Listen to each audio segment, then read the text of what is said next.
تو ڈاکٹر صاحب کی اپنی ایک فیلڈ ہے, اس میں وہ ماسٹر ہیں, لیکن ہر آدمی ہر وقت حوالوں کے ساتھ بیٹھا ہوا نہیں ہوتا. ہاں یہ میرا چیلنج ہے کہ یہ حدیث نہ ہو تو پھر آپ بتانا مجھے, آپ گوگل پہ لکھو گے آ جائے گی یہ حدیث. تو آپ صلی اللہ علیہ وسلم نے بیع, اور ڈاکٹر ذاکر نائک سے بھی جب آپ خرید و فروخت کے مسائل کی حدیثیں پوچھیں گے تو عین ممکن ہے ان کو بھی حوالہ یاد نہ ہو, کیونکہ جس فیلڈ میں انہوں نے محنت کی ہے, اس میں زندگی کھپائی ہے, اس میں انہوں نے کمال پیدا کیا ہے. تو میں پھر بھی بتا دوں ان کا حافظہ غیر معمولی ہے. وہ جو ان کی خوبی ہے اس کا انکار, یہ تو چڑھتے سورج کا انکار ہوگا نا, لیکن وہ بھی اسپیسیفک ایک خاص فیلڈ میں, ہر فیلڈ میں کوئی بھی آدمی ماہر نہیں ہوتا کہ ہر چیز میں ہی جناب وہ آگے نکل جائے. تو حدیث میں ایک طرف آتا ہے, خوب سمجھ لیں, ڈراپ شپنگ میں نا بہت غلط گائیڈنس مل رہی ہے لوگوں کو. حدیث میں آتا ہے کہ ان صاحب نے کہا کہ حدیث میں آتا ہے کہ بھئی جو چیز تمہارے پاس نہیں ہے اسے مت بیچو. میں اس کے عربی الفاظ سنا رہا ہوں, لا تبع ما لیس عندک, جو چیز آپ کے پاس نہیں ہے آپ اس کو آگے نہیں بیچ سکتے. ڈراپ شپنگ میں بسا اوقات ایسا ہو رہا ہے کہ ایک چیز آپ نے خریدی نہیں ہے اور آپ بیچ رہے ہیں اس کو. اس بیس پہ علماء کہتے ہیں ڈراپ شپنگ میں یہ والی خرید و فروخت, یہ نہیں کہ ڈراپ شپنگ ہی حرام ہے, ڈراپ شپنگ میں اگر خرید و فروخت کا یہ طریقہ ہوگا تو یہ جائز نہیں ہے. اب ان محترم نے کلپ بنا دیا کہ یہ مولوی یہ والی حدیث گویا شو یہ کیا کہ یہ بتا رہے ہیں, دوسری والی نہیں بتا رہے. دوسری حدیث جس میں آتا ہے کہ ایک صحابی نے عرض کیا, پورے میں مفہوم اپنے الفاظ میں حدیث کا بیان کر رہا ہوں, کہ بیع سلم کہتے ہیں اس خرید و فروخت کو, کہ ایک چیز مارکیٹ میں ہے نہیں. تو صحابہ نے عرض کیا کہ یا رسول اللہ, ہمیں ظاہر ہے ہمیں فصل اگانی ہے, تو ہمارے پاس تو ہمیں ایڈوانس میں پیسہ چاہیے ہوتا ہے, بعد میں فصل اگے گی تو ہم اس کو بیچیں گے. تو آپ صلی اللہ علیہ وسلم نے 6 شرطوں کے ساتھ اس کی اجازت دی کہ ایک چیز آپ کے پاس نہیں ہے. میں اس کو عام مثالوں سے سمجھاتا ہوں. دیکھو ایک آدمی کسان کے پاس جاتا ہے کہ بھائی مجھے پیاز کی اتنی بوریاں چاہیے. کسان کہتا ہے پیاز ابھی اگا ہی نہیں ہے, معدوم ہے نا, معدوم ہے ہی نہیں ابھی. تو کسان کہتا ہے بھائی مجھے ضرورت ہے پیسوں کی, تو آپ ایڈوانس میں اتنے پیسے دے دو تاکہ میں پیاز اگاؤں اور 6 مہینے کے بعد آپ کو اتنی بوریاں پہنچا دوں. یہ معدوم چیز ہے, تو یہ بیع جائز نہیں ہے, لیکن چند شرطوں کے ساتھ نبی صلی اللہ علیہ وسلم نے اس کی اجازت دی. وہ شرطیں یہ ہیں کہ جس چیز کو خریدا جا رہا ہے, نمبر 1 یہ کہ پیمنٹ کیش ہو جائے گی, ساری پیمنٹ آپ کیا کریں گے, دونوں چیزیں ادھار پہ نہیں ہوں گی, ایڈوانس پیمنٹ آپ کو کرنی پڑے گی پہلے.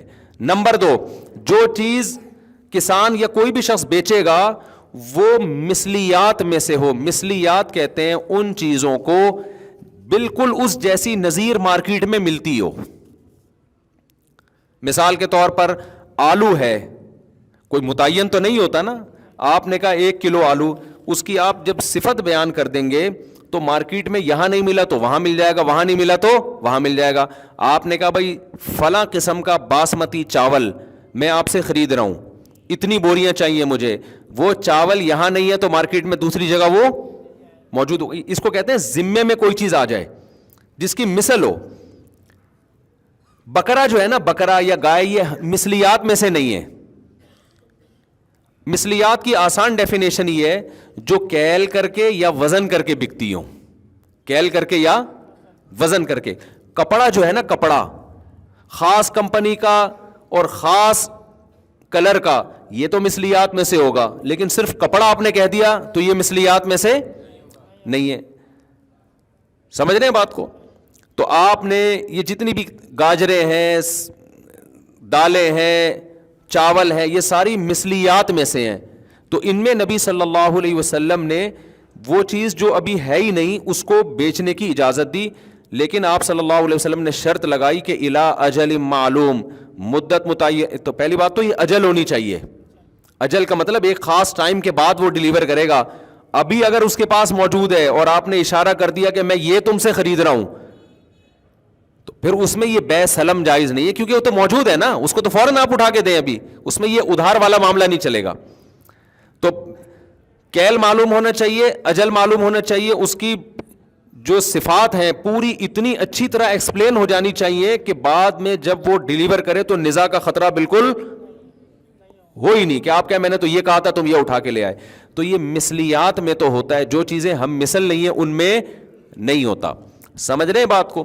ہم مثل نہیں ہے. جیسے آپ کی مخصوص بائک ہے, 1 سال پرانی ہے, چلا چلا کے آپ نے پرانی کر دی, اس بائک کو جب آپ بیچو گے تو بے سلم کے طور پہ نہیں بیچ سکتے, کیونکہ اس کو آپ جتنا مرضی ایکسپلین کرو گے بالکل اس جیسی بائک مارکیٹ میں نہیں ہوگی. ہاں 0 میٹر بائک میں بے سلم کر سکتے ہیں, 0 میٹر گاڑی میں بھی بے سلم کر سکتے ہیں. سمجھ میں آ رہی ہے بات؟ 0 میٹر گاڑی, کیونکہ کمپنیوں کی 0 میٹر گاڑیاں آپ ماڈل بتا دیں, رجسٹریشن کا جو سال ہے وہ بتا دیں, تو وہ سب ایک ہی جیسی ہوتی ہیں. تو اس طرح سے بے سلم کی شریعت میں اجازت ہے. یہ خلاف قیاس ہے. تو خلاف قیاس کا مطلب ہوتا ہے جن شرطوں کے ساتھ اجازت ملے گی انہی شرطوں کے ساتھ آپ یہ بے معدوم کر سکتے ہیں, اس کے علاوہ نہیں کر سکتے. تو ان شرطوں میں پوری امت کا اجماع ہے کہ وہ فوراً نہیں ہو, وہ ابھی موجود نہیں ہونی چاہیے, یعنی متعین نہیں ہونی چاہیے. ڈراپ شپنگ میں آپ بے سلم نہیں. ڈراپ شپنگ میں مسئلہ یہ ہے کہ بہت ساری چیزیں جو ابھی آپ کی ملکیت میں نہیں آئی ہیں آپ وہ آگے بیچ رہے ہوتے ہیں. تو اس کا طریقہ شریعت نے یہ بتایا ہے کہ آپ قبضہ کیے بغیر بیچے نہیں, یا تو بے سلم کریں, اس میں بے سلم کریں. سلم کا مطلب یہ کہ آپ اس سے کہیں بھائی یہ چیز ابھی تمہارے پاس کمپنی کے پاس موجود نہیں ہے, اور بے سلم میں کم سے کم مدت 1 مہینہ ہے. 1 مہینے سے پہلے اگر وہ ڈیلیور کرنے کی وعدہ کر لیتا ہے تو اس میں بے سلم جائز نہیں ہے. سمجھ میں آ رہی ہے بات؟ کیونکہ یہ شریعت نے ایک عام قاعدے سے ہٹ کے ہمیں اجازت دی ہے. تو اس میں اگر وہ 1 مہینے سے پہلے ڈیلیور کر سکتا ہے تو پھر آپ کو 1 مہینے تک انتظار کرنا پڑے گا, کیونکہ معدوم چیز کی بے نہیں, معدوم کہتے ہیں جو موجود ہی نہیں, اس کی بے نہیں ہو سکتی. تو یہ سارے جوئے اور سٹے کی صورتیں روکنے کے لیے شریعت نے پابندیاں لگائی ہیں. تو ان پابندیوں کو گورا فالو نہیں کرتا, آپ کو فالو کرنا پڑے گا. تو آپ نے کیا کرنا ہے کہ اگر سلم کے طریقے پر کسی کمپنی کی گاڑی بک کرانی ہے تو 6 مہینے بعد, 1 مہینے بعد, 2 مہینے بعد آپ بک کرا سکتے ہیں, لیکن پیمنٹ کیا کرنی پڑے گی؟ ایڈوانس میں. ایسا نہیں ہو سکتا پیمنٹ بھی بعد میں اور چیز بھی بعد میں ڈیلیور ہو, یہ نہیں ہو سکتا. دوسرا مثلیات میں ہوگا, جو متعین چیزیں ہوتی ہیں یہ چیز اس میں نہیں ہوتا.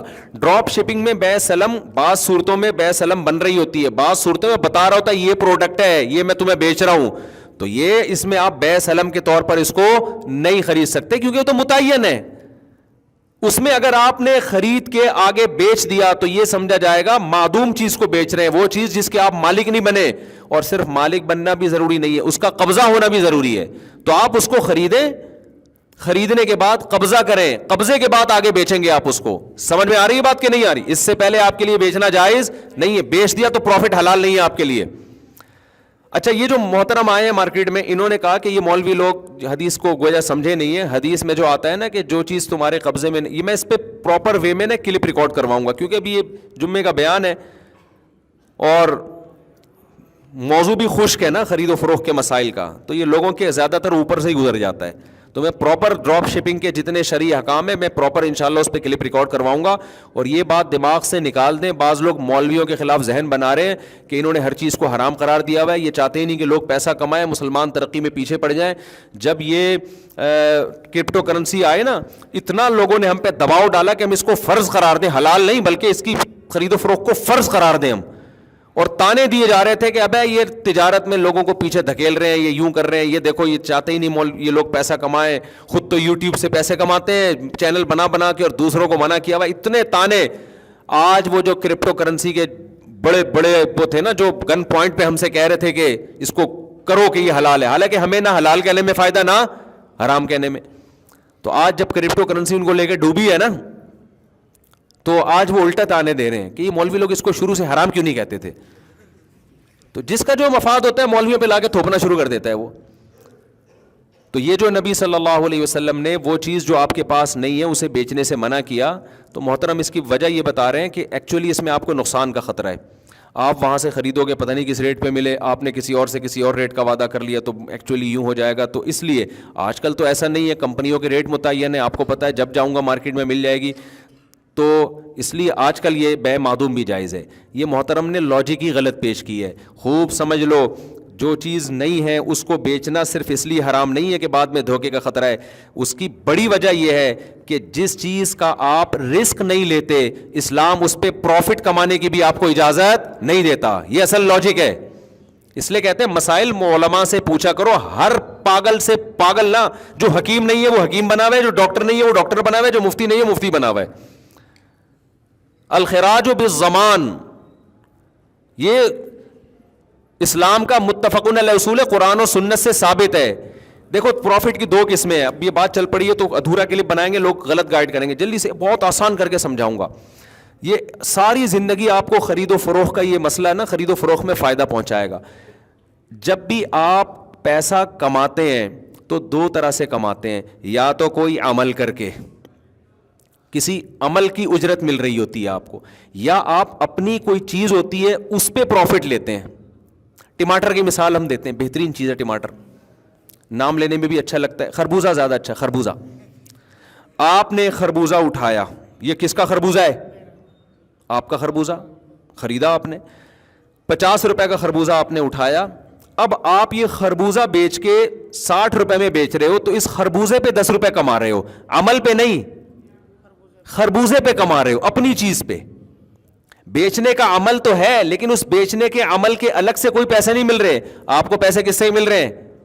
خریدنے والا جو پیسے دے رہا ہے اس پروسیس کے پیسے نہیں دے رہا, خربوزے پہ 10 روپے آپ کو زیادہ دے رہا ہے. یہ ہے اس چیز کا پروفٹ. اور نفع کی دوسری قسم ہوتی ہے عمل کا پروفٹ. خربوزہ وسیم کا, خریدنے والا ستار. آپ نے دونوں کے درمیان خرید و فروخت کا عمل کروایا, یا آپ نے وسیم کا خربوزہ قبضہ لیا اور آپ نے کہا وسیم بھائی میں تمہارا خربوزہ مارکیٹ میں بکواتا ہوں, مجھے 10 روپے دے دینا اس کے. آپ مارکیٹ میں لے جا کے آپ نے یہ غفار بھائی کو پہنا دیا, کیونکہ ہمارے ہاں, یہ ناروے سے ہیں, ان کو نہیں پتا, ہمارے ہاں چیزیں بیچی نہیں جاتی, ہمارے ہاں پہنائی جاتی ہے. اس پہنانے کا کمیشن ملتا ہے کہ تو نے کتنے میں پہنایا. اب یہ پہنایا بڑی مزے کی اصطلاح, یہ جس کو جو پہناتا ہے اس کو ہی پتا ہے, ڈکشنری میں نہیں ملے گا آپ کو یہ. اب یہ خربوزہ آپ کا تھا نہیں, تو آپ نے 10 روپے کمائے کیسے اس پہ؟ حلال ہو سکتے ہیں؟ نہیں. حلال یہاں پر اس لیے ہے کہ آپ نے یہ پہنانے کا جو عمل ہے نا, اس عمل کے پیسے ملے ہیں آپ کو. سمجھ میں آ رہی ہے؟ یہ خرید و فروخت کے نا ایک بہت ضابطہ ہے, یہ تاجر لوگ اس کو کھوپڑی میں اچھی طرح سے بٹھا لیں, یہ بہت فائدہ دے گا انشاءاللہ. ایک ہوتی ہے عمل کی اجرت, ایک ہوتا ہے اس چیز کی کا نفع جو آپ کی ہے. تو عمل کی اجرت تو اس میں ایک شرط ہے کہ عمل جائز ہو اور اجرت متعین ہو. آئی بات سمجھ میں؟ عمل جائز ہو اور اجرت بولو متعین. یہ دو طرح سے جائز ہے. ایک تیسری طریقے سے بھی جائز ہے یہ کہ جس کو مزاربت کہتے ہیں. آپ نے اپنی پیسہ دیا کسی کو 10 لاکھ روپے, یہ 10 لاکھ سے بھائی تو بزنس کر, پیسہ آپ کا ہے, عمل کس کا ہے؟ عمل اس کا ہے. تو اجرت متعین نہیں کی آپ نے, بلکہ آپ نے کہا تجھے عمل کے پیسے ملیں گے, لیکن کتنے, جتنا پروفٹ ہوگا نا اس میں سے اتنے % تیرا, اتنے % میرا. یہاں بھی اجرت متعین نہیں ہے, لیکن اسلام نے اس کی بھی اجازت دی ہے, لیکن یہ بھی عمل کی اجرت ہے. سمجھتے ہو؟ جس نے پیسہ انویسٹ کیا اس کو عمل کی اجرت نہیں مل رہی, اس کو اس کی چیزوں کی اجرت مل رہی ہے. لیکن جو محنت کر رہا ہے اس کو اجرت چیزوں کی نہیں مل رہی, اس کو کس کی مل رہی ہے؟ عمل کی مل رہی ہے. آئی بات سمجھ میں؟ اب عمل کی اجرت میں تو کوئی رسک نہیں ہے آپ کا, کیونکہ آپ کا کچھ لگا ہی نہیں ہے, تو رسک کہاں سے ہو گیا؟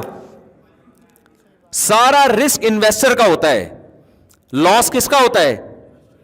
انویسٹر کا. تو جب عمل کی اجرت لیتے ہیں تو اس میں جو رسک ہوتا ہے نا, صرف اتنا ہوتا ہے کہ عمل ضائع ہو جائے گا آپ کا.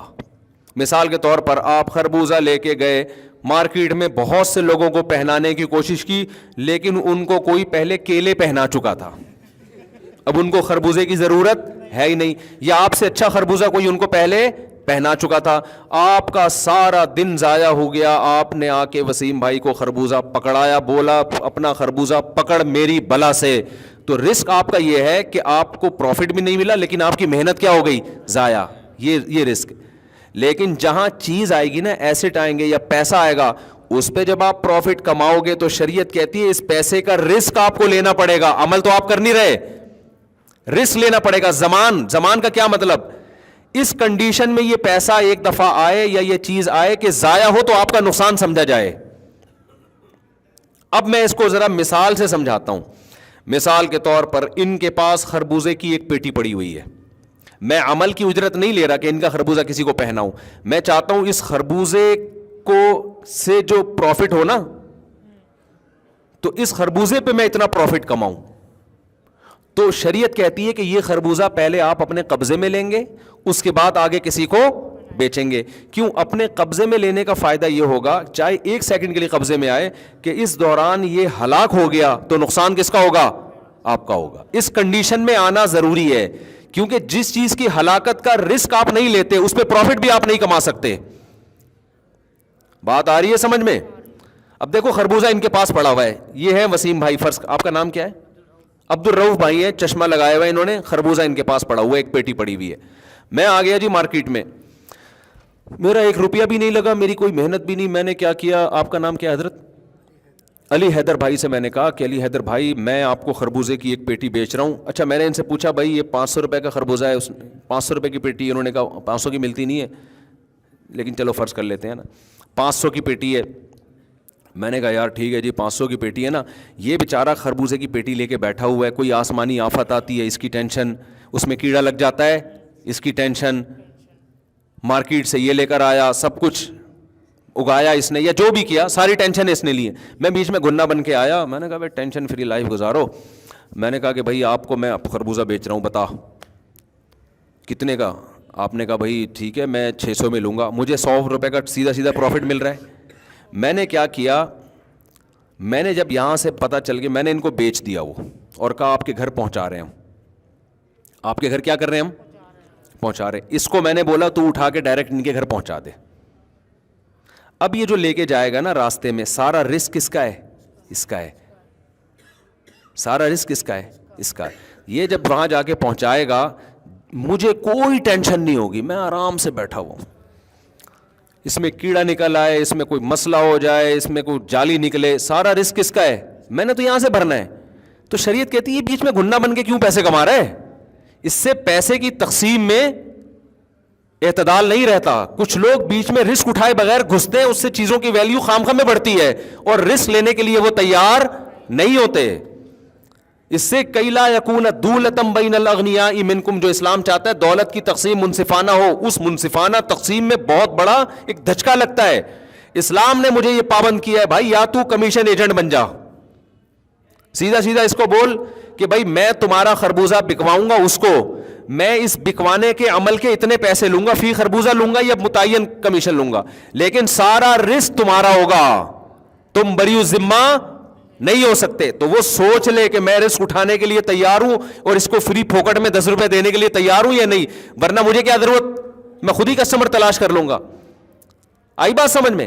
یا پھر یہ ہے کہ میں یہ کہتا ہوں کہ بھائی آپ اس سے میرا کوئی لنک ہی نہیں ہے, میں ان کو کہتا ہوں کہ تمہیں خربوزے کی پیٹی چاہیے نا, میں دلا دوں گا. میں چاہ ہی نہیں رہا کہ میں کسی کا کمیشن ایجنٹ بنوں, یا کیونکہ اس صورت میں نا یہ تیار نہیں ہوگا, یہ کہے گا بھائی یہاں سے اٹھا کے میں پہنچاؤں, رسک میں لوں, ایسا نہیں ہو سکتا. میں تمہارے کسٹمر کو دے رہا ہوں تو رسک تم نے لینا ہے, سارا مسئلہ رسک کا ہے. تو اسلام یہ کہتا ہے کہ جب آپ نے یہاں سے خریدا ہے تو آپ قبضے میں, صرف خریدنا بھی کافی نہیں ہے, قبضے میں لیں گے. اور قبضہ میں اتنا ضروری ہے کہ رسک ٹرانسفر ہو جائے. قبضے میں یہ ضروری نہیں کہ میں اٹھا کے اپنی جیب میں رکھوں, قبضے میں یہ بھی ہے کہ خربوزے کی پیٹی یہ نکال کے الگ کر دیں کہ بھئی یہ پیٹی عام پیٹیوں سے ممتاز ہو گئی, جدا ہو گئی. اب مفتی صاحب کچھ بھی ہو گیا نا, یہ نقصان کس کا ہے؟ آپ کا مال یہاں سائڈ پہ لگا ہوا ہے, میں جانوں آپ جانیں, یہ ہم نے آپ کا باپ بندہ بیچ کے اٹھاؤ نہیں اٹھا. اس دوران اگر میں بیچ دیتا ہوں تو جائز ہے. کیوں؟ جب اس نے نکال کے وہ آٹے کی تھیلی, یہ خربوزے کی پیٹی الگ کر دی اور بتا دیا کہ آپ کا یہ مال پڑا ہوا ہے عام خربوزوں سے کیا ہے, الگ ہے. جب تک عام خربوزوں میں مکس تھا تو ہم کیسے, نقصان ہوگا تو کیسے پتہ چلائیں گے کہ اس کا نقصان ہوا ہے کہ اس کا نقصان ہوا ہے؟ رسک کا پتہ کیسے چلے گا؟ تو جب ہم نے خربوزے کی پیٹی یا آٹے کی بوری الگ کر دی تو اور بتا دیا بھائی یہ آپ کی آٹے کی بوری پڑی ہے, چاہے اس کی ویڈیو بنا کے بھیج دیں, تصویر بھیج دیں, یا ویسے بتا دیں بھائی یہ آپ کا آٹا ہے, اب ہم اس سے کیا ہیں, بری سے, یہ متعین آٹا ہے, یہ ہم نے سارے آٹوں کی تھیلیوں سے الگ کر دیا ہے, اب یہ میرے رسک میں آ گیا. اب آگے میں بیچوں گا تو میرے لیے شرعاً بیچنا کیا ہے, جائز ہے. عمل کے پیسے نہیں لے رہا, اس پروڈکٹ پہ میں کمیشن لے رہا ہوں. تو پروڈکٹ پہ کمیشن اس وقت تک نہیں لے سکتے جب تک وہ پروڈکٹ آپ کے زمان میں داخل نہ ہو جائے, اس کا رسک آپ اٹھائیں گے, وہ نہیں اٹھائے گا. تو ڈراپ شپنگ میں جب تک یہ زمان ٹرانسفر نہیں ہوتا اس وقت تک آپ کے لیے اس کو آگے بیچنا جائز نہیں ہے. سمجھتے ہو؟ ہاں, تدبیر یہ ہے کہ آپ خریدو نہیں نا, خریدنے کا وعدہ کرو, بیچو نہیں, بیچنے کا وعدہ کرو, یہ جائز ہو جائے گا. پھر مثال کے طور پر عبد الرؤف سے میں نے خربوزے کی پیٹی اٹھائی, میں نے کہا بھائی میں اٹھاؤں گا, ابھی اٹھا نہیں رہا, وعدہ ہے, ابھی میں نے خریدی نہیں ہے. پھر میں نے ان سے کہا بھائی میں اتنے کا خربوزہ بیچ رہا ہوں, بتا بھائی خریدے گا؟ وہ کہاں خریدوں گا. خریدا نہیں ہے, خریدنے کا وعدہ کرے.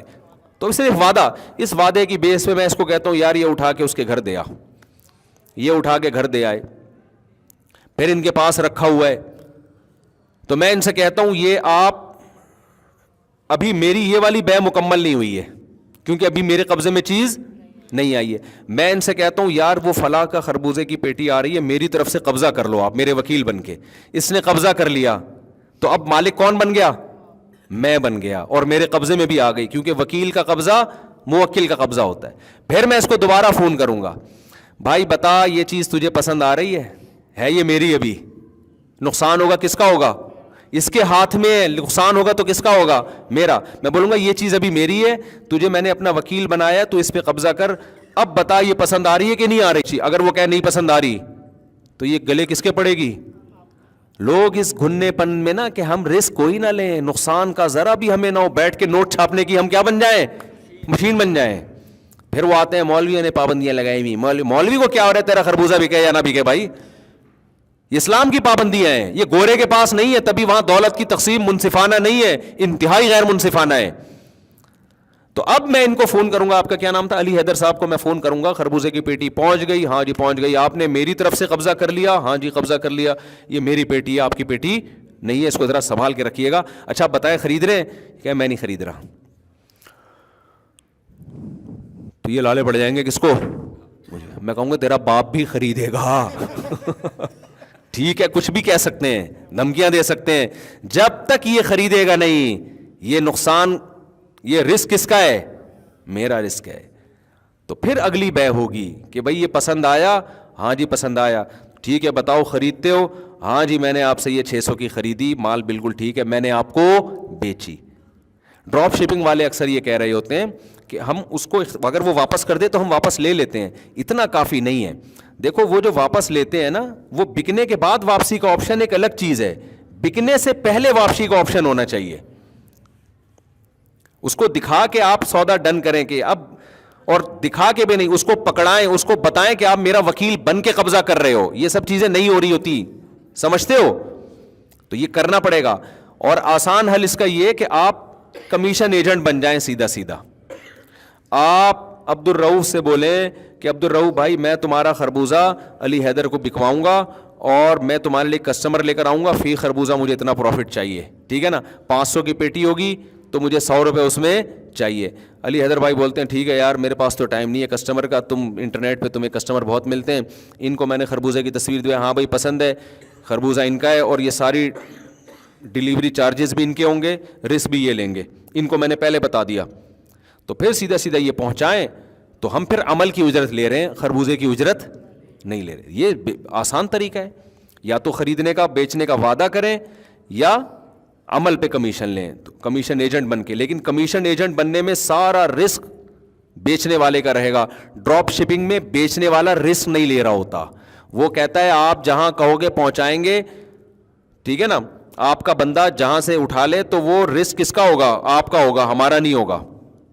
اگر وہ رسک اپنا لے رہا ہے تو ٹھیک ہے, لیکن پھر اس میں آپ کسٹمر کو یہ بتاؤ گے کہ میں کسی کی طرف سے, یعنی موکل کو یہ بتاؤ گے جس کے آپ وکیل بن رہے ہو کہ میں آپ کا مال بکوانے کے پیسے لے رہا ہوں, اور جب تک یہ وہاں ڈیلیور نہیں ہو جاتا سارا رسک آپ کا ہوگا. تو یہ ایکسپلین جب تک میں اس کو انشاءاللہ, ابھی تو جمعے کا بیان ہے نا, تو اس میں ہم چیزیں مرتب کر کے نہیں ہے. ڈراپ شپنگ پہ میں پوری ڈیٹیل کے ساتھ انشاءاللہ کلپ ریکارڈ کرواؤں گا, اس کے شرعی احکام کیا کیا ہیں وہ ذرا آسانی سے سمجھ میں آ جائیں گے انشاءاللہ. صلو علی الحبیب. جلدی سے سوال دے دو. ہو رہے تو میرا ابھی تو ڈراپ شپنگ مقصد نہیں تھا, ابھی تو یہ تھا کہ لوگوں نے نا اپنی بزنس ہے تو جو جس کے مولوی خلاف اس کو لگے کہ یہ مولانا کے فتوے کی وجہ سے میری تجارت کو نقصان ہو, تو مولویوں کو برا بھلا کہنا شروع کر دیتا ہے. وہ ایک گولڈن کی کے نام سے آیا تھا کہ 5 آدمیوں کو یہ پروڈکٹ بیچو, وہ آگے جتنے 5 کو بیچیں گے فری میں آپ کو کمیشن ملے گا. علماء نے اس کے خلاف آواز اٹھائی, یہ جائز نہیں ہے. اس وقت بھی لوگوں نے مولویوں کا بین مولویوں کے چکروں میں نہ پڑو. او بھائی آپ کو تو فائدہ ہو رہا ہے, آخر میں جو بندے بچیں گے نا, جن کو آگے 5 آدمی پہنانے والے ملیں گے ہی نہیں, ان کا بیڑا غرق ہو جائے گا. تو اسلام کی پابندیاں انسانیت کے فائدے کے لیے ہوتی ہیں, مولویوں کے فائدے کے لیے یا مولویوں کے نقصان کے لیے نہیں ہوتی. سمجھتے ہو؟ جو آپ حدیث بیان کرتے ہیں برائے میرا حدیث وہی جلدی عرض ہے کہ کوئٹہ شہر میں پل کے نیچے مسجد تعمیر کی گئی ہے، جبکہ شرعاً مسجد معلّہ تک ہے. آیا اس میں نماز پڑھنا جائز ہے؟ اس میں 5 وقت نماز ہو رہی ہے، جمعہ بھی ہو رہا ہے.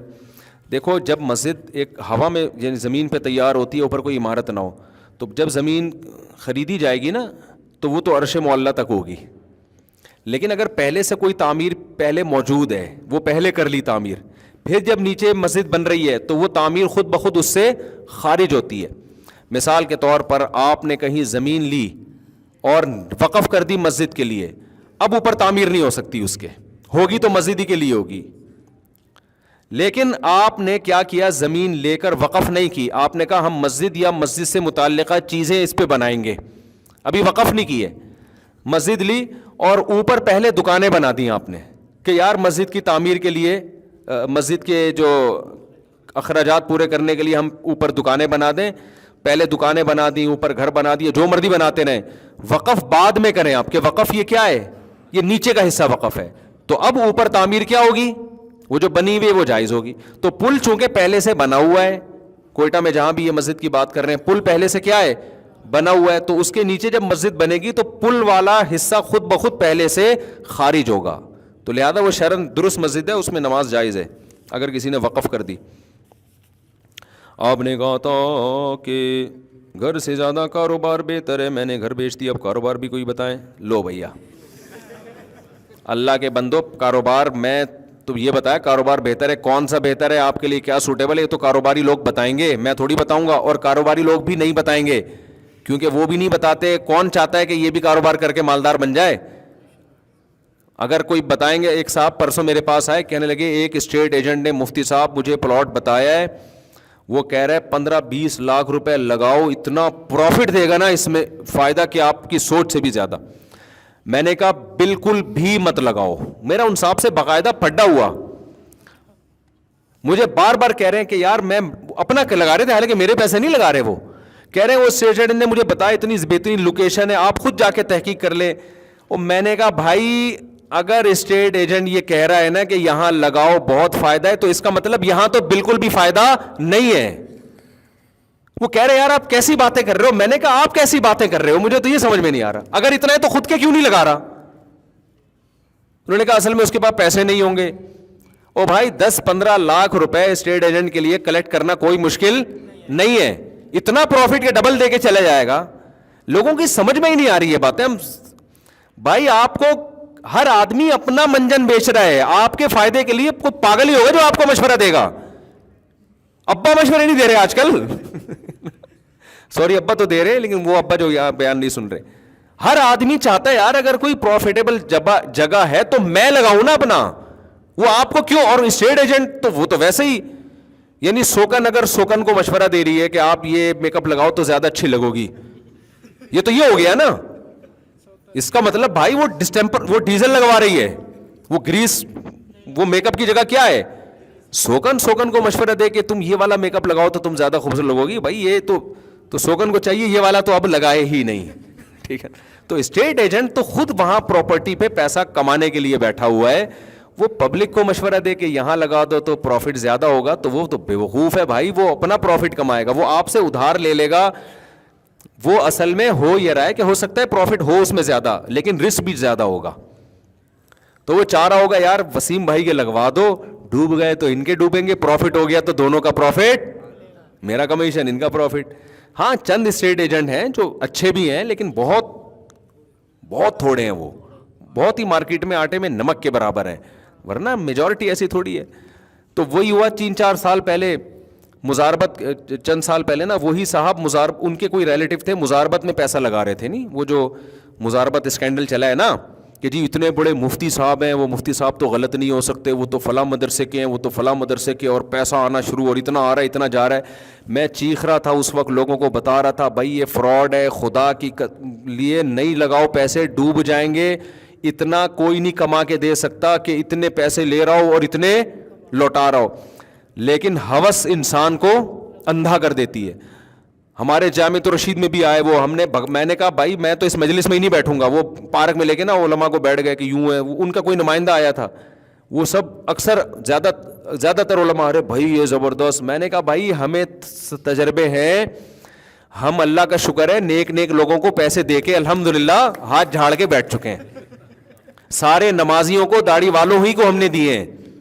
جو لے رہا ہوتا ہے نا اس وقت بڑے سرخ آپ کو جنت کے باغ دکھائے گا. اور یاد رکھو جو کما کے دے رہا ہے نا وہ زیادہ ڈینجرس ہے, کیونکہ وہ دے کے اعتماد بحال کر کے بڑا گیم کھیلنا چاہتا ہے. میں تو آپ کو بتاؤں کسی کو پیسے دوں نا, تھوڑے پیسے دیے لے کے بھاگ جائے, اللہ کا شکر ادا کرتا ہوں کہ شکر ہے ان پیسوں میں مجھے یہ پتا چل گیا کہ یہ ابھی اس کی ایک اور مثال دیتا ہوں. اس رمضان میں نے کھجور کا بزنس کیا. یہ بھی جو رمضان گزرا ہے نا, میری اپنی کمپنی میں نام نہیں بتاتا لوگوں کو تاکہ اس کو میں کیش نہیں کرانا چاہتا نا اپنے نام کے ساتھ. تو میں مختلف بزنس کے تجربے کرتا رہتا ہوں. سب سے اچھا بزنس جس کے پاس ٹائم نہیں ہے نا اس کے لیے پراپرٹی کا ہے. یہ خوب سمجھ لو, جس کے پاس, ہمارے جیسے آدمی جن کے پاس بزنس کا ٹائم نہیں ہے تو ان کے لیے سب سے اچھا بزنس کیا ہے؟ پراپرٹی کا. لیکن اسٹیٹ ایجنٹ کوئی بہت ہی 100 میں کوئی ایک ایماندار مل جائے تو اچھی بات ہے, نہیں تو خود جا کے آدمی جو پلاٹ نہیں بک رہا نا اس کو خریدنے کی کوشش کرو, جو نہیں بیچ رہا. صحیح ہے نا, کیونکہ جو آدمی پلاٹ نہیں بیچ رہا ہوتا قیمتی اکثر وہی ہوتا ہے, اکثر, زیادہ ہمیشہ نہیں. جو بیچ رہا ہوتا ہے اس کا مطلب وہ جان چھڑانے کے موڈ میں. لیکن یہ قاعدہ کلیہ نہیں ہے. مطلب یہ ہے کہ آپ خود سے جا کے کرو تو پھر اس میں ایک سفید کالر کے ساتھ آدمی اچھا بزنس کر سکتا ہے. تو ہمیں ہوتا رہا کہ یار اب کوئی اور بزنس کریں, تو ہمیں ہوا کہ جی ہم کھجور کا کرتے ہیں. ہمارے ایک دوست تھے, میں نے ان سے رابطہ کیا, بہت وہ آدمی ایماندار ہے. لوگ ہوتے نہیں ہیں لیکن میں نے بتایا نا 100 میں ایک آدھ ایماندار بھی ہوتا ہے. تو میں نے ان کو بولا کہ بھائی میرے پاس تو ٹائم نہیں ہے, یہ اتنے لاکھ روپے آپ پکڑو, رمضان میں کھجور دے دنا دن. کھجور تو اتنی بکتی ہے مارکیٹ میں کہ دے دنا دن. سب سمجھا رہے ہیں مفتی صاحب کیا پلاٹوں میں, رمضان کھجور کا ہے بھائی, رمضان میں کیا بکے گا؟ کھجور. میں نے اس کے ذمے لگایا, میں نے کہا سارا پیسہ میرا, ساری ٹینشن تیری, میرے پاس ٹائم نہیں ہے. یہ پیسہ چند لاکھ روپے میں نے ان کو پکڑائے بھائی تم نے, اور وہ بندہ بھی ایماندار ہے, محنتی بھی ہے. انہوں نے جناب سروے کیا, جی کھجور اتنے کی ملتی ہے فلانے, تو بڑا مال اٹھا لیا نا کھجور کا سستے میں, بہت بڑی کوانٹٹی میں. یہ پورا ہم نے کرائے کا گھر لیا ہوا, کمرہ بھر گیا اس کھجوروں سے. اور دے دنا دن مزدور آ رہے ہیں, پیکنگ, ہاں بھائی ڈبے کیا ہو رہے ہیں, کھجوروں کی پیکنگ ہو رہی ہے. ہم جا کے نا چیک کر رہے ہیں, جا کے میرا اسٹائل وہاں جا کے, کام صحیح ہو رہا ہے؟ ہاں بھائی ابھی ٹائم نہیں ہے, میں ذرا مسئلہ بتانے جا رہا ہوں, بیان ہے میرا, میں جا رہا ہوں. کام صحیح ہو رہا ہے بھائی. ہمیں لگا کہ رمضان کے بعد ایک ریوو اور ہو جائے گی میرے پاس, بس ایک ریوو کیا ہو جائے گی, ہو جائے گی. اب جناب انٹرنیٹ پر اس کی پبلسٹی ہو رہی ہے بھائی دے دنا دن. بھائی ہمارے ریٹ پہ کوئی لے ہی نہیں رہا. ابے ہم نے کہا یہ کیوں نہیں لے رہا یار, ہم تو اتنا سستا اتنا اچھا. پتا چلا جی جو کھجور کے انویسٹر ہیں کروڑوں روپے کے سال پہلے کنٹینر خرید چکے ہیں, وہ اس سے آدھے ریٹ پہ خرید چکے ہیں. نہیں آئی بات سمجھ میں؟ آپ لاکھوں انویسٹ کر رہے ہو, لوگوں نے کروڑوں انویسٹ کیے ہوئے ہیں. وہ جو ہے نا لیاری میں مدینہ مارکیٹ, جہاں کھجور کی بہت بڑی مارکیٹ ہے, وہ لوگ 1-1 کروڑ روپے کے ایک سال پہلے 2-2 کروڑ کے کنٹینر لے چکے ہیں, فریز کر چکے ہیں, وہ آدھے ریٹ پہ لے چکے ہیں. آپ 2 مہینے پہلے اتنے لاکھ روپے لگا کے سمجھ رہے ہو ہمارے ریٹ پہ. نتیجہ یہ نکلا کہ ایک صاحب میرے گھر ایک دن آئے, مفتی صاحب آپ کو میں کھجور گفٹ کرنا چاہتا ہوں. میں نے کہا جی, میرا ہی ڈبہ میری کمپنی کا نام. ادھر سے خرید کے ان کو خیال ہوا یار مفتی صاحب کے پاس جا رہا ہوں, کوئی تو گفٹ دو نا. ہماری ہی کھجور خرید کے ہمیں ہی پہنا دی. سمجھ میں آ رہی ہے بات؟ تو اس میں ہمیں لاس ہوا, زیادہ لاس نہیں ہوا. ہم نے کہا یار بس اس کو نکالو کسی, کیونکہ کھجور ایسی چیز ہے زیادہ عرصہ رکھ بھی نہیں سکتے. میں نے ان کو بولا بھائی مجھے, اچھا میں جب کسی پہ اعتماد کرتا ہوں نا پھر میں اس کو تنگ نہیں کرتا, کیونکہ میں نے تو اس لیے اس پہ اعتماد کیا کہ میں اپنے کاموں میں لگا رہوں نا. تو وہ مجھے بتاتے رہے بھائی یہ ہو رہا ہے فلانا ہو رہا ہے. بالآخر میں نے کہا بھائی ہماری بلا سے 50,000 کا لاس ہوا ہمیں, اس میں فائدہ بالکل بھی نہیں ہوا, تھوڑا سا لاس ہوا. کتنا؟ 50,000. مجھے اللہ کی قسم بہت خوشی ہوئی. مجھے خوشی اس کی ہوئی کہ میں نے کہا اگر 50,000 ضائع کر کے مجھے یہ پتہ چل گیا نا, یہ علم آ گیا کہ ہم کھجور کا بزنس نہ کریں, یہ بہت بڑا فائدہ ہوا ہے مجھے, اور حقیقت بتا رہا ہوں میں نے کہا یہ لاکھوں کا بھی نقصان ہو سکتا تھا. اللہ نے صرف 50,000 کا نقصان کروا کے ہمیں یہ نالج دے دی کہ تمہارے باپ کا کام نہیں ہے یہ, تم کچھ اور کرو, یہ کام تمہارے کرنے کا نہیں ہے, اس میں تم سے بڑے بڑے انویسٹر پڑے ہوئے ہیں. اور یہ بھی بندہ ایماندار تھا تو 50,000 کا لاس ہوا, ورنہ آپ بندے کو رکھو آدھی کھجوریں وہ کھا جائے گا. ہاں, وہ کھجوریں پیک کرنے میں خیانت, پھر اپنے رشتہ داروں کو آدھی قیمت پہ نکال رہا ہے, اور پھر ملازمین کام اتنا نہیں کر رہے ہوتے جتنی کھا رہے ہوتے ہیں. یہ تو ایماندار آدمی ہے تو 50,000 کا. تو میں نے ان کو بھی کہا, میں نے کہا بڑا زبردست ماشاءاللہ, ہمیں یہ ہو گیا کہ ہم اس کے علاوہ کچھ اور کریں گے یہ کام. تو یہ کیا کہہ رہا تھا میں, یہ آئی بات کہاں سے. ہاں, تو اب انہوں نے دیکھو مکان بیچ دیا اور بزنس کر رہے ہیں. تو اللہ کے بندو, مکان بیچنے سے پہلے بزنس کا سوچو کہ کرنا کیا ہے. اب تو بک گیا تو پیسے برباد ہو جائیں گے, تو جب تک نہیں آتا فوراً سے پہلے دوسرا پلاٹ خرید لو یا مکان خرید لو فوراً سے پہلے, ورنہ یہ پیسے کیا ہوں گے. حدیث میں آتا ہے نہ پراپرٹی بناؤ نہ بنی ہوئی کو ضائع کرو. یہ حدیث کا مفہوم ہے. بنانے کا مطلب یہ کہ جو ہوس میں بنا رہے ہوتے ہیں لوگ, جس کی میں مخالفت کرتا ہوں. اگر بزنس کے پوائنٹ آف ویو سے بنا رہا ہے یا پیسے اسٹور کرنے کے لیے کہ بچوں کے کام آئیں گے, وہ ایک الگ بات ہے. لیکن دل کھانے پینے اور ان چیزوں میں جو آپ پہ خرچ ہو رہی ہے ان میں پیسہ لگاؤ نا زیادہ. پراپرٹی میں تو آپ کا باؤنڈ جاتا ہے پیسہ. تو بزنس کے پوائنٹ آف ویو سے یا بچوں کے پوائنٹ آف ویو سے تو ٹھیک ہے, ورنہ تو انسان کی عمر اتنی تھوڑی ہے کہ پراپرٹی میں کروڑوں روپے پھنسا کے وہ بیٹھ جائے. سمجھ رہے ہو کہ نہیں سمجھ رہے ہو. تو اس لیے کہ بھائی آپ نے حماقت کی, آدھا بیان سنا آدھا نہیں سنا. اب آپ پیسے لے کے, اب جب بک گیا ہے تو اب آپ ایسا کریں کہ ایسی جگہ پلاٹ خریدیں جو آپ خود جا کے تحقیق کریں کہ یہ پلاٹ کے کاغذ بالکل ایک نمبر ہونا چاہیے, اس کو ویریفائی کرائیں, اور لوکیشن ایسی ہو کہ آپ کو اندازہ ہو جائے. دیکھو جہاں آبادی بڑھ رہی ہوتی ہے وہاں پراپرٹی کی قیمتیں بڑھتی ہیں, تو اس میں اسٹیٹ ایجنٹ سے مشورے کی ضرورت ہی نہیں ہے. آپ دیکھ لو جہاں کچھ کنسٹرکشن کا کام ہو رہا ہے, کچھ مکان بننا شروع ہے, وہاں پلاٹ میں آپ پیسے ڈال دو, تو امید ہے انشاءاللہ فائدہ ہوگا. کچھ اسٹیٹ ایجنٹ ایماندار بھی ہیں, ایسا نہیں ہے سارے ایسے ہی ہیں, لیکن مارکیٹ میں بہت تھوڑے ہیں. وہ میں بتاؤں گا نہیں, کیونکہ میں نے بتا دیا تو پھر وہ یہ ہوگا کہ اگر بالفرض کچھ گڑبڑ ہو گئی تو لوگ کس پہ ڈالیں گے. بھائی بعض دفعہ اسٹیٹ ایجنٹ ایماندار ہوتا ہے پھر بھی لاس ہو جاتا ہے, تو لوگ کہیں گے یہ مفتی صاحب نے ہمیں پھنسوا دیا, تو یہ کام کرو ہی نہیں. تبھی ہم رات کو سکون سے سو جاتے ہیں, اللہ کا شکر ہے. اور اپنا پیسہ اتنا لگاؤ کہ ڈوب بھی جائے تو آدمی کہے یار انڈے پراٹھے ہمارے چلتے رہے. انڈے پراٹھے ہمارے لیے سب سے زیادہ ضروری پراپرٹی نہیں ہے, انڈے پراٹھے میرے لیے زیادہ ضروری ہے. وہ ملے مجھے, ایسا نہ ہو کہ بحریہ ٹاؤن میں 25-30 پلاٹ ہیں اور پراٹھا ہضم ہی نہیں ہو رہا آپ کے. ایسے پلاٹ کا کیا کرنا ہے میرے بھائی.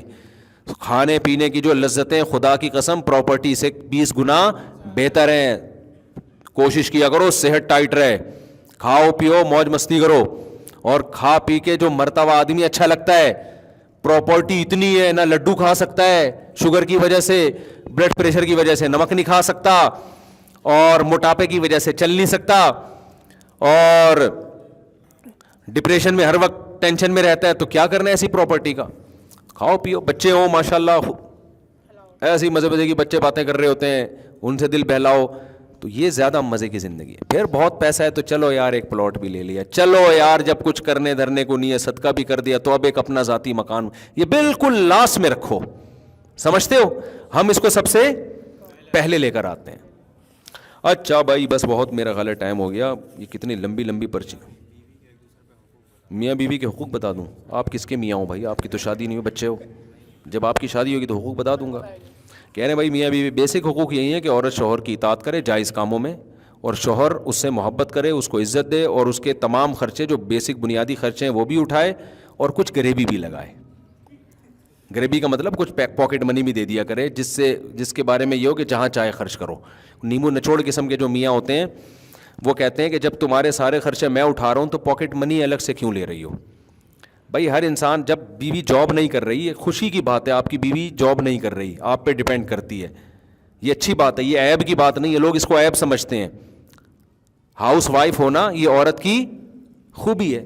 تو جب وہ جاب نہیں کر رہی, اس کا مطلب گھر کو مکمل سنبھال رہی ہے, تو پھر آپ اس کو کچھ اتنی رقم ضرور دیا کرو جس دے کے بھول جاؤ کہ اب یہ تمہاری مرضی ہے. ہر انسان چاہتا ہے جیب میں کچھ پان گٹکے کے پیسے رہیں, یہ آج کل کی ایک سوسائٹی کی ضرورت ہے. یہ تو ایسے ہی نیمو نچوڑ قسم کے میاں مارکیٹ میں آ گئے ہیں, کہہ رہے ہیں جب میں گوشت بھی میں لے کر آتا ہوں, انڈے بھی میں لے آتا ہوں, اور سبزی سب کچھ لا رہا ہوں, تو تمہیں الگ سے پیسوں کی ضرورت کیا ہے. بھائی یہ ہر انسان کو ہوتی ہے, آج کل سوسائٹی کی یہ نیڈ ہے. ہاں بہت ہی کوئی غریب آدمی ہے نہیں دے سکتا تو اپنی حیثیت کے مطابق دے دے. یار آپ 10,000 کماتے ہو, آپ 500 روپے دے دو اس کو, 500 نہیں دے سکتے 250 دے دو, 100 روپے دے دو. مالدار آدمی زیادہ دے دے, غریب آدمی کم دے دے, کچھ نہ کچھ رقم اتنی کہ وہ دے کے آپ پھر حساب نہ لو لیمو نچوڑوں کی طرح. بیگم مجھے میں نے تمہیں 5 روپے دیے تھے, وہ گئے کہاں؟ اس کا پھر اچھا اس میں 1 روپے کی ٹافی آئی, 1 روپے کی. خواتین تو یہی کھا رہی ہوتی ہیں چھالیاں, وہ آتی ہے ٹیسٹی, پہلے بہت ٹیسٹی, اور وہ کیا تھا نا, چھالیاں نہیں ہوتی تھی. آج کل کیا آ رہا ہے؟ چلو جو بھی آ رہا ہے, تو وہ پورے 5 کا بھی حساب لے رہے ہوتے ہیں بیٹھ کے. بھائی 5 ہے یا 5,000 ہے یا 5 لاکھ ہے, وہ ہر آدمی کے مالداری کے لحاظ سے ہوتا ہے. تو پیسے دے کے اس کو کیا کرے, بھول جائے. تو اپنے آپ کو اس کی جگہ رکھ کے انسان سوچے. ہر آدمی چاہتا ہے نہ کچھ پان گٹکے کے, یہ پان گٹکے کی اصطلاح ہے. میں نے کہیں کہہ دیا کوئی پان گٹکے کے پیسے, تو لوگوں نے کہا یہ گٹکے کھلانے کی ترغیب دے رہے ہیں لوگوں کو. یعنی اتنا ہو کہ کوئی ضرورت پڑے چائے پانی کی تو انسان اس سے بولو کر سکے. تو ہاتھ کھلا رکھنے والا اللہ کو بھی پسند ہے, اللہ کے حبیب صلی اللہ علیہ وسلم کو بھی پسند ہے, گھر والوں کو تو پسند ہو گئی, محلے والوں کو بھی پسند, رشتہ داروں کو بھی پسند. یار یہ بات بندہ گھر والوں پہ دل کھول کے خرچ کرتا ہے, تو اللہ کو یہ صفت اچھی لگتی. ہاں خواتین کو ہم یہ کہتے ہیں کہ مرد پہ اتنا بوجھ نہ ڈالو جو اس کی آمدن سے زیادہ ہو. سخی ہے تو اب اس کو نچوڑنا ہی نہ شروع کر دو. بعض خواتین کی عادت ہوتی ہے, دیکھا میاں سخی ہے تو ایک سرنج لے کر آتی ہیں اور اس کی رگ میں داخل کر کے نا اس کا خون چوسنے کی کوشش شروع کر دیتی ہے کہ یہ خون بھی میں اپنے ماموں کے چڑھوا دوں گی. سسرالیوں پہ بھی خرچ, ابا پہ بھی, اماں پہ بھی, بھائیوں پہ بھی, یہاں سے بٹوے سے پیسے چوری ہو رہے ہیں. تو اتنا بھی نہ ہو کہ آپ اس کو, یہی ہو گیا نا, کیونکہ مرد حقیقت میں خون دینا, اتنا خون نہیں جلتا. جب وہ دیکھتا ہے نا میرا پیسہ ضائع ہو رہا ہے, گھر میں دودھ آ گیا 4 کلو یا 2 کلو یا 1 کلو اور بیگم صاحبہ نے فریج کے باہر رکھ دیا, خراب ہو گیا, وہ چیزیں کھائی جا رہی ہیں, آدھی بچ رہی ہیں, پھک رہی ہیں, تو آدمی کا خون اس سے جلتا ہے. خاص طور پہ جو باہر جا کے جو کما کے بھیج رہے ہوتے ہیں ان کو تو بہت ٹینشن ہوتی ہے کہ بیگم کیا کر رہی ہو, میں یہاں محنت مزدوری کر کے پیسے کما کے بھیج رہا ہوں اور تمہارا بھائی 1 مہینے سے آیا ہوا ہے اور میرے خرچے پہ کھا رہا ہے. یہ ٹینشن ہوتی ہے آدمی کو. تو اس سے جو خون جلتا ہے نا وہ سرنج کی نسبت زیادہ جلتا ہے. تو یہ بالکل ایسے ہی ہے جیسے خواتین نے دیکھا میاں سخی ہے, خرچ کر رہا ہے, تو انہوں نے کیا کیا کہ اب دیکھا ابا میں خون کی کمی ہے, اماں بھی ہماری تھوڑی کمزور لگ رہی ہیں, بھائی بھی کمزور, تو یہاں سے سرنج سے خون لے کے ابا بھائی کے چڑھا دیا. تو یہ بالکل یہی ہوتا ہے. تو سوچ لو میاں تھوڑے دنوں میں آہستہ آہستہ مارکیٹ سے شارٹ ہو جائے گا. تو آدمی کو بہت ڈپریشن ہوتی ہے جب اس کا پیسہ عورت غلط استعمال کرے یا اسراف کرنا شروع کر دے. تو عورت کو چاہیے اپنے شوہر کے مال کی حفاظت کرے اور مرد کو چاہیے مال دبا کے خرچ کرے. اچھا چنگا لگتا ہے, سمجھ رہے ہو, الٹا معاملہ ہو رہا ہے, یہ ادھر سے بچا رہا ہے اور وہ سرنج سے کھینچ رہی. اس سے پھر مزیداری والی بات نہیں بنتی. اچھا میرے بھائی جلدی جلدی, یار بہت زیادہ ہو گیا, کیا مذاق ہے.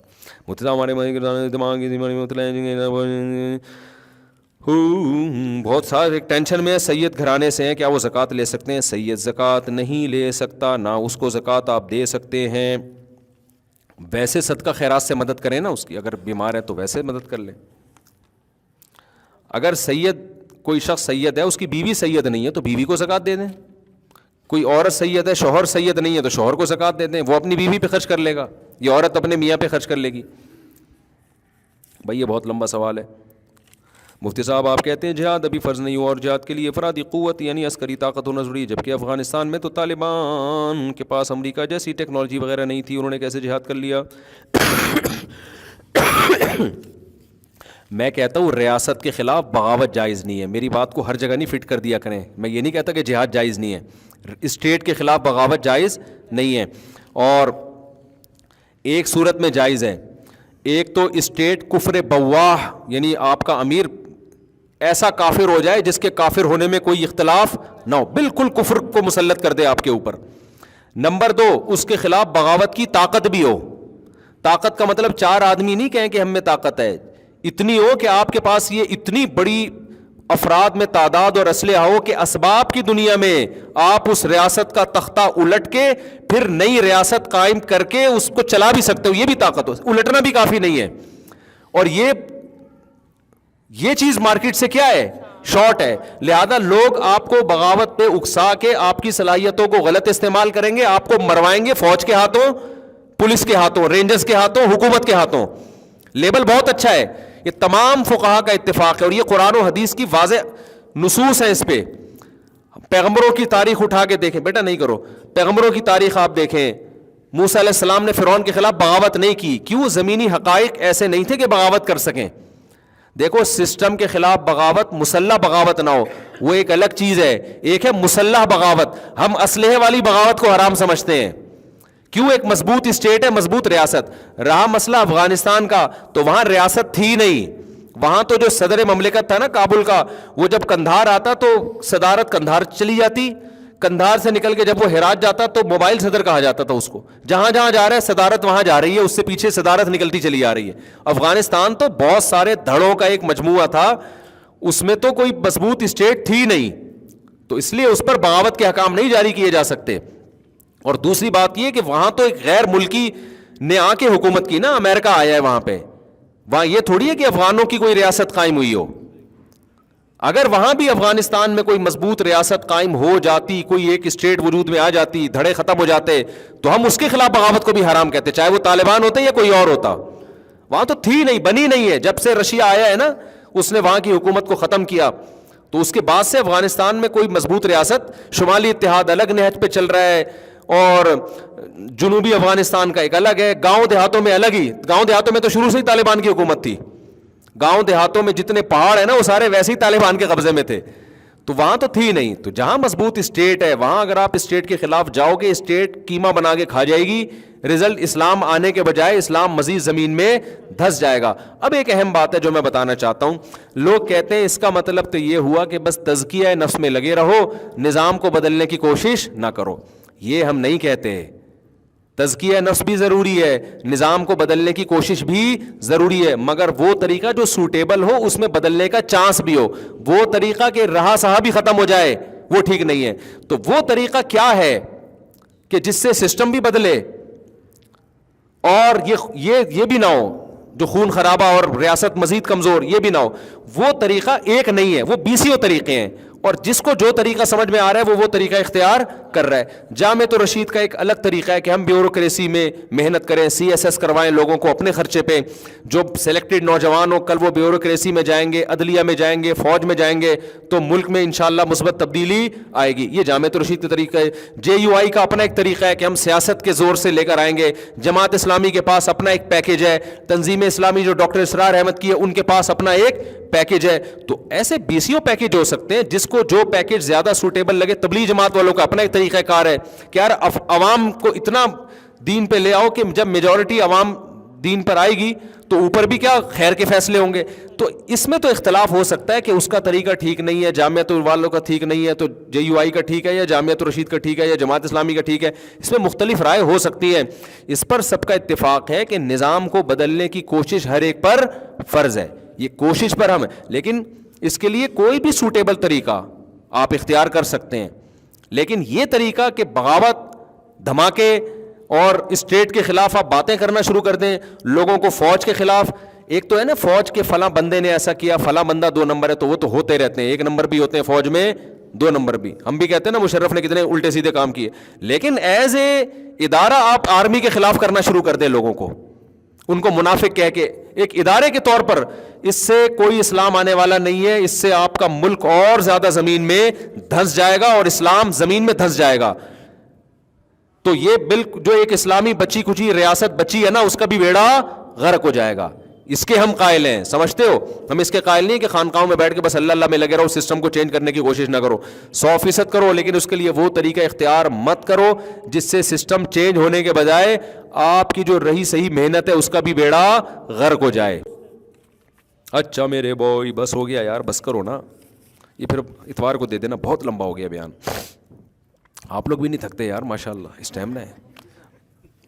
بس آخری سوال یہ بھائی پوچھ رہے ہیں, یہ 2 شادیوں والے ہیں اس لیے میں ان کے سوال کا جواب دے رہا ہوں, ورنہ ایک والے کو چھوڑ دیا ہم نے لفٹ کرانا. ان کو تو بیان میں پابندی, بھائی کماروں کو تو میں خزوں پابندی لگا دوں. اچھا چلو ایک ان کا بھی. جی, بیوی کا بیماری کا خرچہ کس پر ہے؟ دیکھو, اگر بیوی دیکھو بیماری کا خرچہ فقہا لکھتے ہیں کہ بیوی کا خرچہ شوہر کے ذمے نہیں ہے.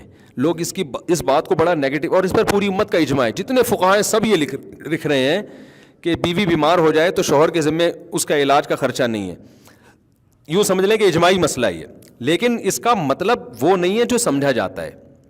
دیکھو فقہا لا کو اور قانون کو بیان کرتے ہیں, جو ضابطے کا قانون ہے نا, ایسے تو بیوی کے ذمے بھی بہت سارے کام ہیں جو ہم نے سوسائٹی نے ڈالے ہوئے, مگر قانوناً وہ اس کے ذمے نہیں ہے. نکاح کا جو ایگریمنٹ ہوتا ہے نا, اس ایگریمنٹ کی بیس یہ ہے کہ عورت آپ کو اولاد دے گی, آپ کو برائی سے بچانے کے لیے حلال تسکین کا راستہ دے گی, اور آپ بھی بیوی کو اولاد دیں گے, اور دونوں مل کے اولاد کو پالیں گے. بنیادی جو نکاح کا ایگریمنٹ ہے یہ اس کے لیے. باقی ساری چیزیں کہ وہ کھانا پکا کے دے گی, وہ آپ کے ابا کی خدمت کرے, یہ سب چیزیں اخلاقیات میں آتی ہیں, اور یہ اخلاقی پابندیاں عورت پر لازم ہیں. لیکن اخلاقیات میں وہاں آئیں گی جہاں عرف ہو, کیونکہ قرآن کہہ رہا عاشروہن بالمعروف, عرف کے مطابق ان کے ساتھ چلو. تو ان کو جو ہے نا, ان کو ڈیفائن کرے گا عرف. تبھی حضرات فقہاء نے لکھا ہے کہ جو عورت اپنے گھر میں کام کاج کی عادی نہیں ہے, اتنا بڑا مالدار گھرانہ ہے کہ ان گھروں میں نوکر رکھے جاتے ہیں, ان گھر کی عورتیں نہ روٹی پکاتی ہیں نہ پوچھے لگاتی ہیں. بعض ایسے, اس گھر کی عورت سے جب آپ شادی کریں گے تو آپ اس سے روٹیاں نہیں پکوا سکتے, کیونکہ یہ اس کے اسٹینڈرڈ کی کیا ہے, خلاف ہے. لیکن ایک ایسے گھرانے میں آپ نے شادی کی جہاں وہ عورت وہ خود کام کرتی تھی, ان کے گھر نوکر چاکر نہیں ہوتے, کھانا خود پکاتی تھی, تو جب وہ آپ کے گھر میں رخصت ہو کر آئے گی تو اس کی اخلاقی ذمہ داری ہوگی کہ وہ آپ کی خدمت کرے, کھانا پکائے. تو یہ اخلاقیات ہیں, اور اتنی ہے کہ اگر وہ نہیں کرتی تو اس کو تانا بھی دیا جا سکتا ہے. سمجھ میں آ رہی ہے بات؟ لیکن اگر آپ نے اسٹینڈرڈ اوپر ہے تو پھر اس اسٹینڈرڈ میں نہیں ہے. تو بیسک نکاح میں خدمت نہیں ہے. نکاح کی بیسک یہ کہ آپ کو ایک شریک حیات مل گیا جو دونوں مل کے آگے اولاد کو پالیں گے. اب نکاح میں یہ والا کانسیپٹ ختم ہو گیا ہے جو اصل تھا. بچے تو پیدا ہو ہی نہیں رہے, باقی سارے اترم پٹرم ایک دوسرے کے کھوپڑی پہ ڈال دیے, بہت ساری چیزیں ڈال دی ایک دوسرے کے ذمہ نا. جو اصل تھا وہ تو مارکیٹ سے کیا ہو گیا, شارٹ ہو گیا. تو اب یہ بات سمجھیں کہ یہ جو حضرات فقہاء بیان کرتے ہیں نا کہ مرد پر علاج بیوی کا لازم نہیں ہے, یہ اس لیے بیان کرتے ہیں کہ سرے سے اسلام میں علاج ہی لازم نہیں ہے. اپنا بھی نہیں ہے تو بیوی کا کہاں سے ہوگا؟ مثال کے طور پر آپ بیمار ہو گئے, بخار ہو رہا ہے, تو کوئی مفتی نہیں کہے گا کہ پیناڈول کھانا شرعن آپ پر واجب ہے. کوئی کہے گا؟ واجب نہیں ہے. ہاں احتیاط واجب ہے. بخار ہو گیا, آپ ٹھنڈ میں بنیان پہن کے بیٹھ گئے, مر جاؤ گے, خودکشی کا گناہ ہوگا. تو پرہیز واجب ہے, علاج سنت ہے, واجب نہیں ہے. آئی بات سمجھ میں؟ لیکن کیا یہ مسئلہ سن کے کوئی آدمی فنٹر بن سکتا ہے کہ بخار ہو رہا ہے تو چونکہ مجھ پر 2 گولی پیناڈول کھانا واجب نہیں ہے لہذا میں تھر کانپتا رہوں گا اور کمبل لے کے اپنا بخار کم کرنے کی کوشش کروں گا, جیسے پرانے زمانے میں لوگ کیا پرانے زمانے میں تو 6 کمبلوں میں لپیٹ دو, پسینہ نکلے گا تو بخار کیا ہو جائے گا, ختم. فوراً کہے گا ابے 2 گولی میں کتنا خرچہ جا رہا ہے, کھا یار. تو اسی طرح جب بیگم بیمار ہو گئی ہے تو جیسے آپ خود 2 گولی پیناڈول کی کھاتے ہو, تو سوال پیدا ہوتا ہے جب یہ کماتی بھی نہیں ہے, ہاؤس وائف ہے, اس کے پاس پیسہ بھی نہیں ہے, تو کیوں ظالم آدمی ہے, تو پڑوس میں کوئی تڑپ رہا ہو تو آدمی کہتا ہے اس کو جا کے ٹیکا لگا دے, یہ تیری بیوی ہے, تیرے بچوں کو پالے گی. تو اتنا تو اخلاقیات کا تقاضا ہے نا کہ علاج کون کرائے, نہ تو اس کو جاب کرنے دے رہا ہے تو نہ خود علاج کر رہا ہے. تو یہ انتہائی درجے کی غیر اخلاقی حرکت ہے. فقہاء نے لا اور قانون بیان کیا ہے, لیکن یہ نہیں وہ جو بیان کر رہے ہیں وہ بھی اپنی بیویوں کا علاج خود ہی کیا کرتے تھے. تو یہ اخلاقیات کا تقاضا ہے. اس کی اور آسان مثال دوں, جب آپ بس میں یہاں سے لانڈھی جا رہے ہو, سیٹ کے پیسے آپ نے دیے, W11 میں آپ بیٹھ گئے, کوئی بوڑھا آدمی آیا تو آپ اس کے لیے جگہ چھوڑتے ہو کہ نہیں چھوڑتے؟ آپ کہہ رہے چونکہ سیٹ کے پیسے میں نے دیے ہیں, لانڈھی تک کا سفر ہے, آدھے گھنٹے کا سفر ہے, میں بیٹھ کے سفر کروں گا, یہ بوڑھا کانپتا رہی ہوں. تو لا تو یہی کہہ رہے کہ سیٹ آپ کی ہے, تبھی وہ بوڑھا آپ کے خلاف کورٹ میں کیس نہیں کر سکتا. کورٹ میں جائے گا کہ اس نے مجھے جگہ نہیں دی, کورٹ کوئی سزا نہیں دے گی. جج ہو سکتا ہے ڈانٹ لگا دے کہ تو شرم نہیں, اپنے باپ کے عمر کا آدمی تھا, اس کو تو نے عزت نہیں دی. یہ تو کرے گا, کیس نہیں ہوگا. تو یہاں بھی یہی ہے کہ آپ نے بیوی کا علاج نہیں کیا تو بیوی کورٹ میں جا کے کیس نہیں کر سکتی کہ مجھے علاج کے پیسے نہیں دے رہا, قانون نہیں. اخلاقیات کا تقاضا یہ ہے کہ جیسے وہ بوڑھے کو آپ سیٹ دیتے ہیں کہ بھائی لانڈھی اترنا ہے نا تو میں تو کھڑے ہو کے جا سکتا ہوں, یہ بیچارہ کہاں جائے گا یار, تو نہیں دیں گے تو تانے بھی سننے کو ملیں گے, صلواتیں بھی سننے کو ملیں گی. اب آپ کو صلواتیں سن رہی ہیں, آپ پاکستان کا لا سننے کو مل رہی ہیں, آپ لا وکیل کی کتاب لے کے بیٹھے ہوئے ہو, لا میں کہیں نہیں لکھا کہ جی بوڑھے آدمی کو سیٹ دیں آپ. تو یہاں بھی ایسا ہی ہے کہ لا یہ نہیں ہے کہ آپ شریعت کا لا کہ آپ بیوی کا لازمی علاج بھی کرائیں, لیکن یہ اخلاقیات میں داخل ہے. اور جو لوگ کہتے ہیں نا کہ ہم پر بیوی کا علاج واجب نہیں ہے, تو اپنے دامادوں کو پرچی میں لکھ کے دے دیا کرو کہ میری بیٹی جب بیمار ہوگی تو آپ پر اس کا علاج لازم. کیا خیال ہے؟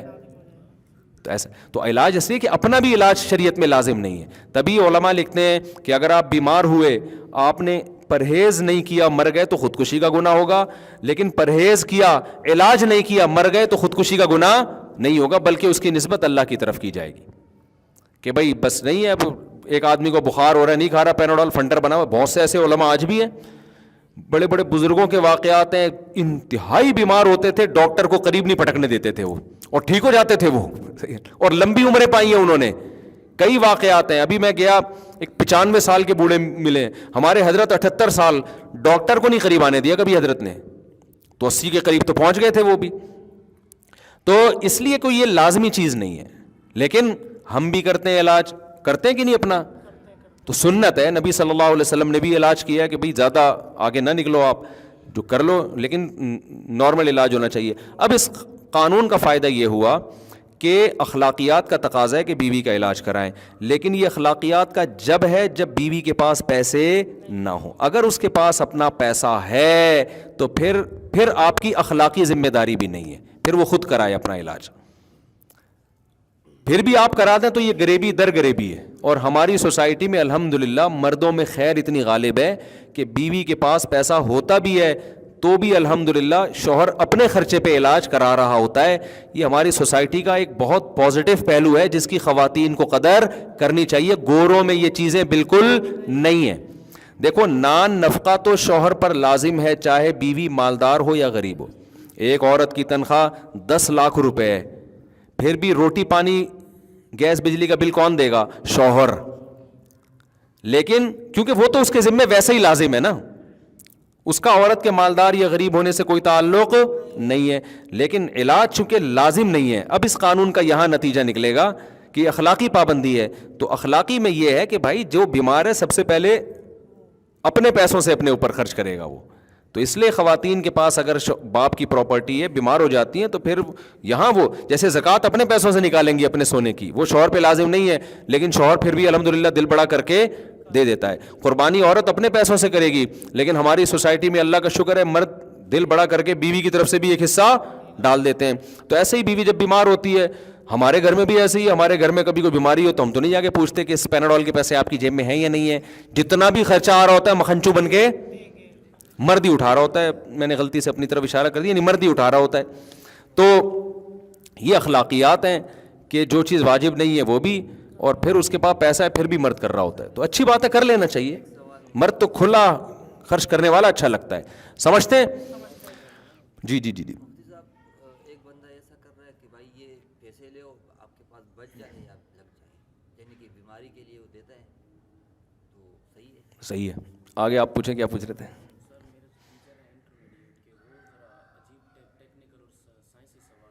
ہاں پوچھیں. جی جی ہاں پوچھیں نا بیٹا, سوال تو پوچھیں. آپ کے ایک ٹیچر ہیں, یہ کہہ رہے ہیں میرے ایک سائنس کے ٹیچر ہیں, وہ سائنسی باتیں کرتے ہیں, وہ کہتے ہیں میں جنات کو مانتا ہی نہیں ہوں, جنات مجھے دکھائیں. اصل میں انہوں نے ایک غلط مفروضہ گھڑ لیا ہے کہ جو چیز نظر نہیں آتی اس کا وجود کا انکار. تو کوئی بھی چیز جو نظر نہ آئے نا, ہم اس کے منکر ہوں گے بشرطے کہ دوسرے دلائل سے اس کا وجود ثابت نہ ہو. تو ہم چونکہ نبی صلی اللہ علیہ وسلم کو, قرآن کو اللہ کی کتاب مانتے ہیں, جب اللہ نے کہہ دیا کہ جنات کا وجود ہے تو ہمیں ماننا پڑے گا. تو ان سے بحث اس پر کریں کہ قرآن اور نبی کو آپ نبی مانتے ہیں کہ نہیں مانتے. اگر وہ اس کو نہیں مانتے تو پھر ان سے بحث اس پہ کی جائے گی کہ آپ اللہ کے نبی ہیں یا نہیں ہیں. یعنی ایک چیز کو منوانے کے لیے اس سے پہلے ایک چیز ماننی پڑتی ہے. تو جب وہ مانیں گے تو پھر اگلی بھی ماننی پڑے گی. وہ نہیں مان رہے تو پھر ان سے الگ انداز سے بات ہوگی نا. تو سوال یہ پیدا ہوتا ہے کہ اگر نبی صلی اللہ علیہ وسلم کو آپ مانتے ہیں اللہ کے پیغمبر, اگر آپ کے ٹیچر کہتے ہیں میں مانتا ہی نہیں ہوں ان کو, تو پھر تو بیس ہی ان کی ٹھیک نہیں ہے نا. پھر تو اس پر پھر ہم جنات کی بات نہیں کریں گے ان سے, وہ جنات تو بہت بات کی چیز ہے. پھر تو ہم پہلے اس پر آئیں گے کہ نبی صلی اللہ علیہ وسلم اللہ کے پیغمبر ہیں. پہلے دلائل سے یہ ثابت ہوگا, اور یہ سائنس سے ثابت نہیں ہوتا. ہر چیز سائنس سے ثابت نہیں ہوتی. سائنس کے علاوہ بہت, دیکھو کورٹ میں جب کیس چلتا ہے نا کہ اس نے چوری کی ہے, 2 گواہوں پر فیصلہ کر دیا جاتا ہے. سائنس دان تو نہیں, سائنس کی لیب میں لے جائیں تو کوئی نہیں ٹریس کر سکتا جب تک ویڈیو نہ ہو. لیکن ان 2 آدمیوں کی بات کا اعتماد کیا جا رہا ہوتا ہے کہ یار جب کہہ رہے ہیں تو یہ سچے ہیں تو جھوٹ نہیں بولیں گے. سائنسدان کیا کہے گا؟ سائنسدان کہے گا یہ چیز میری دسترس سے باہر ہے, نہ میں اس پہ سائنس کی روح سے ہاں کہہ سکتا ہوں نہ کہہ سکتا ہوں. اب اگر بیان دینے والا سچا ہے تو مان لو, سچا نہیں ہے تو ریجیکٹ کر دو. تو جنات سائنس کی پہنچ سے بالاتر چیز ہے. سائنس نہ یہ کہہ سکتی ہے کہ جنات ہیں, نہ یہ کہہ سکتی ہے کہ نہیں ہے, کیونکہ سائنس نام ہے حصی چیزوں کا, جو مادی چیزوں کا. جنات مادی چیز ہے ہی نہیں, تو سائنس اس بارے میں خاموش ہے. لہذا دوسرے دلائل سے ثابت ہو جائے کہ ہے تو مان لو, نہیں ہوتا تو نہیں مانو. تو ہر چیز کو سائنس ٹریس نہیں کر سکتی ہے, سمجھ رہے ہو. اور باقی اگر کسی دن آپ کے استاذ پہ جن چڑھ گیا تو ان کا باپ بھی مانے گا. جو نہیں مانتے نا ان کو چڑھا نہیں ہوتا, ان کے اوپر یہ دیکھا نہیں ہوتا.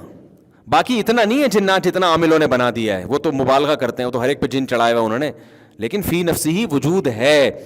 تو نہیں تو وہ ان کا لطیفہ سنا دیں. ایک آدمی, ایک گھر خالی تھا بہت عرصے سے, تو مشہور تھا یہاں جنات ہیں, وہ وہی آپ کے ٹیچر کی طرح, بس میں نہیں مانتا جنات کو. تو وہ گیا, نوک کیا دروازہ اور کہا کوئی جن ون نہیں ہے نا, ایسی بکواس ہے.